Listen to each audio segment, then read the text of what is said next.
Hello my dear friends, welcome to S class education. So मित्रांनो, आज आपण पाहतो आहे 10th standard science 1 chapter 7 that is lenses.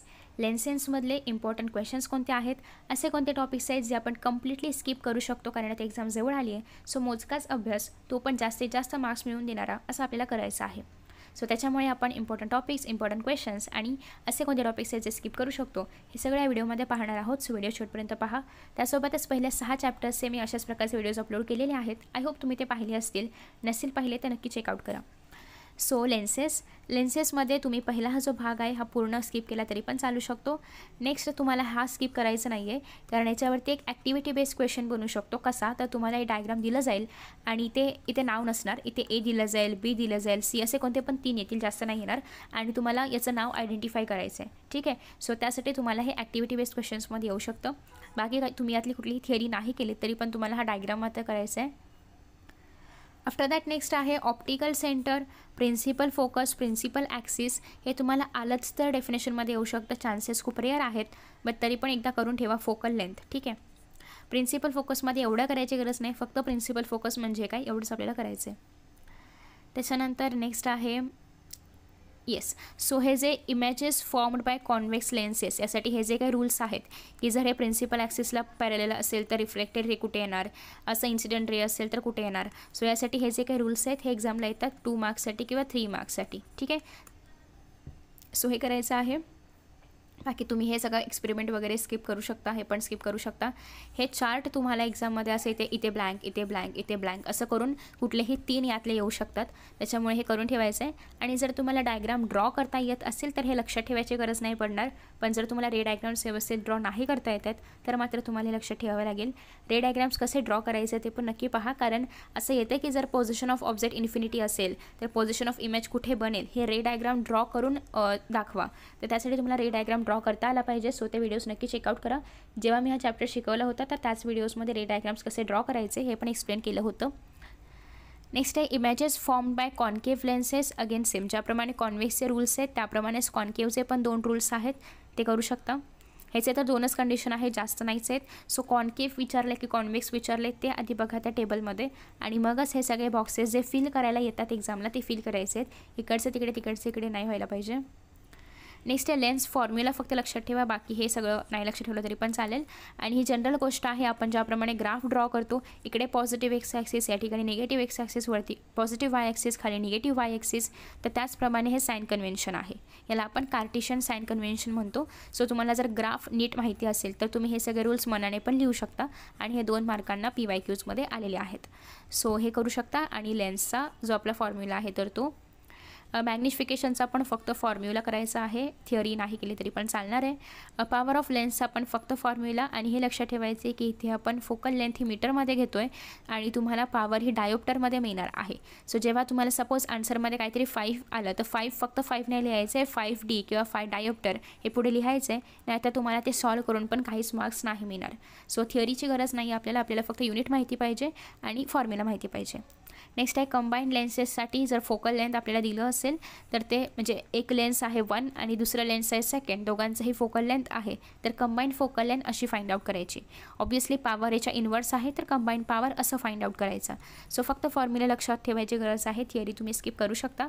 Example कसं तुम्हाला एक्झामला येऊ शकतं त्यासाठी हे महत्त्वाचं आहे.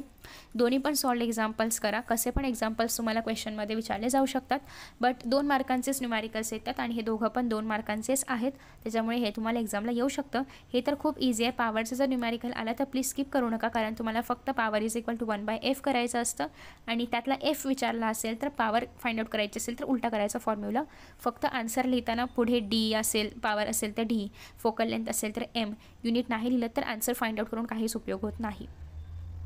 नेक्स्ट आहे, तुम्ही पाहिलं असेल 2019-20ला प्रश्न आला होता की आईची डायग्राम ड्रॉ करून दिलेली होती आणि या ठिकाणी काही ब्लँक्स होते, असे ते ब्लँक्स फिल करायचे होते आणि त्याच्यावरती काही प्रश्न विचारले गेले होते, 5 प्रश्न, त्याचे आन्सर्स लिहायचे होते. त्यासोबतच अजून प्रिव्हियस इयर्समध्ये आईचं डायग्राम ड्रॉ करा आणि सगळी नावं लिहायला 3 मार्कांचा प्रश्न आला होता आणि डायग्राम ड्रॉ करून दिली असेल तर ती दुरुस्त करा आणि त्याच्यावरती 5 प्रश्न विचारले गेले होते 5 मार्कांसाठी. सो असं तुम्हाला क्वेश्चन्स आईवरती विचारले जातात.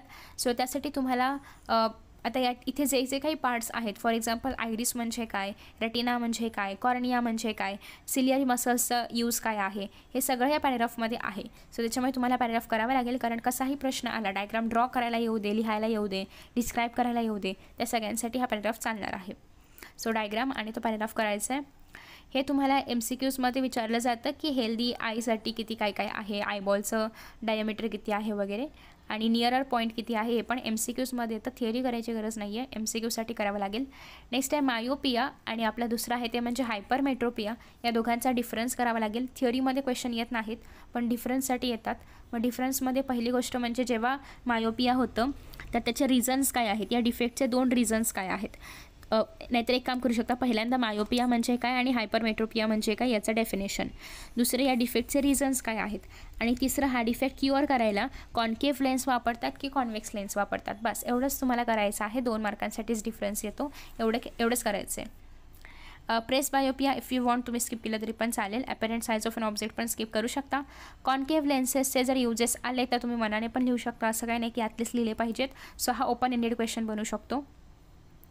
नेक्स्ट आहे एक्झामला आलंच तर हा डायग्राम येतो आणि या ठिकाणी ब्लँक स्पेस असते, तर तुम्हाला याची नावं लिहायची असतात.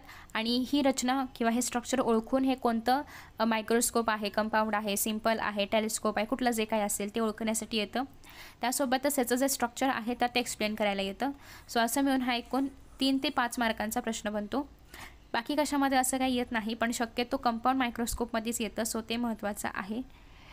नेक्स्ट आहे how do we perceive different colours. हा आहे असा क्वेश्चन्स तुम्हाला गिव्ह द रिझन्समध्ये थोडासा उलटा फ्रेम करून येऊ शकतो, किंवा आहे असा क्वेश्चन तुम्हाला एक्झाममध्ये लिहायला येऊ शकतो. इवन तुम्हाला हा पॅरेग्राफ दिला जाईल आणि मधले काही पॉईंट्स स्किप म्हणजे ब्लँक असतील आणि तुम्हाला त्या काय म्हणतो आपण ब्रॅकेट्समधून ते प्रॉपर शब्द ओळखून इथे भरा, असं पण क्वेश्चन येऊ शकतो 5 मार्क्ससाठी पॅरेग्राफ फॉर्ममध्ये.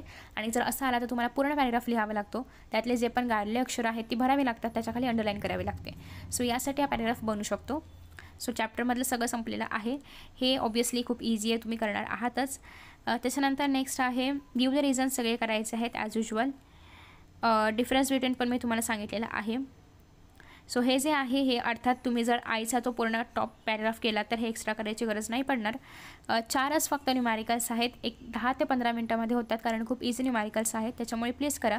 याच्यामध्ये तर तुम्हाला पॉवर पण दिलं आहे आणि तुम्हाला काय फाइंड आउट करायचं आहे. Okay, so total power of combination find out करायचं आहे, किती इझी आहे, आरामात 1 मिनिटात सॉल्व करून होतं. ठीक आहे. सो प्लीज असे न्यूमॅरिकल्स करा, कारण हे एक्झामला येतात 2-2 मार्कांसाठी. सो आय होप की तुम्हाला हा व्हिडिओ आवडला असेल. आणि यानंतरच्या पण चॅप्टर्सचे इम्पॉर्टंट क्वेश्चन्स पाहण्यासाठी नक्की चॅनलला सबस्क्राईब करा, नोटिफिकेशन बेल आयकॉनवरती क्लिक करा, सो तुम्हाला व्हिडिओ अपलोड केल्यानंतर नोटिफिकेशन मिळत राहील. Thank you so much for watching this video and best of luck for your exams. Bye bye.